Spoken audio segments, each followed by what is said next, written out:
Hello बच्चों, let's read the question. And the question says three equal resistance connected in series across a source of EMF consumes 20 watt.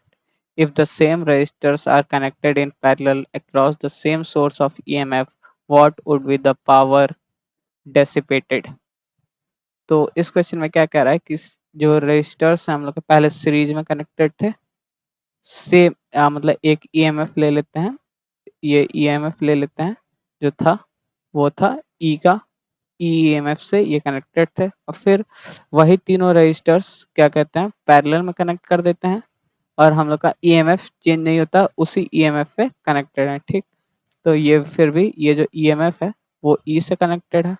तो हम लोग से पूछ रहा है जो पावर इसमें जो पावर हो रहा है पावर 20 वॉट्स है तो इसमें पी डैश हम लोग को निकालना है। ठीक, तो अब हम लोग देखें तो इस क्वेश्चन को सॉल्व करने के लिए जो की कॉन्सेप्ट्स हैं की कॉन्सेप्ट्स पहला कि आर इक्विवेलेंट इन सीरीज हो जाता है R1 plus R2 plus R3 plus dot dot dot और दूसरा R equivalent in 1/R equivalent in parallel हो जाता है 1/R1 plus 1/R2 plus 1/R3 plus dot dot dot ऐसे। और तीसरा पॉइंट जो इस क्वेश्चन को सॉल्व करने के लिए यूज होगा वो पावर डेसिपेटेड हो जाता है P² बाई R। ठीक, आर इक्विवेलेंट लिखें या टोटल आर इक्विवेलेंट लिख लेते हैं। ठीक, आर इक्वल तो अगर देखें इसको हम लोग ले लेते हैं केस 1 और इसको ले लेते हैं केस 2। ठीक, तो अगर हम लोग केस 1 की बात करें केस 1, ठीक, तो केस 1 की अगर बात करें हम लोग तो केस 1 में आर इक्विवेलेंट क्या हो जाएगा R let the resistance be R. ठीक, ए की वैल्यू हम लोग ने आर लिया तो R plus R is equal to 3R हो गया। ठीक, और P इज इक्वल टू क्या दिया है 20 वॉट्स दिया है तो क्या हो जाएगा P is equal to V²/R से क्या लिख सकते हैं P 20 is equal to V हम लोग का गिवन है EMF ले लेते हैं E ले लेते हैं तो E²/R ये 3R है तो यहाँ से E²/R क्या हो गया 60।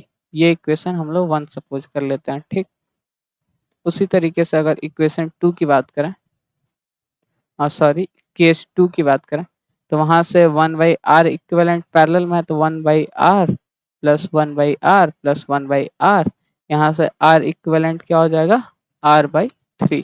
ठीक, तो अब same P is equal to V²/R equivalent तो हम लोग जानते हैं V हम लोग का EMF E है E²/R इक्विवेलेंट R/3 आया R/3 तो यहाँ से P हम लोग को P डैश निकालना था तो ये P डैश हो जाएगा 3E²/R। तो अब हम लोग इसको क्या लिख सकते हैं P dash is equal to 3 into 60 चूंकि E²/R is equal to 60 given है फ्रॉम इक्वेशन 1 से। ठीक, तो यहाँ से P डैश क्या आ गया 180 वॉट्स और हम लोग को यह निकालना था। So the power consumed in किस में पूछा है parallel connection is 180 watts. Hope you understand it well. All the best. Thank you.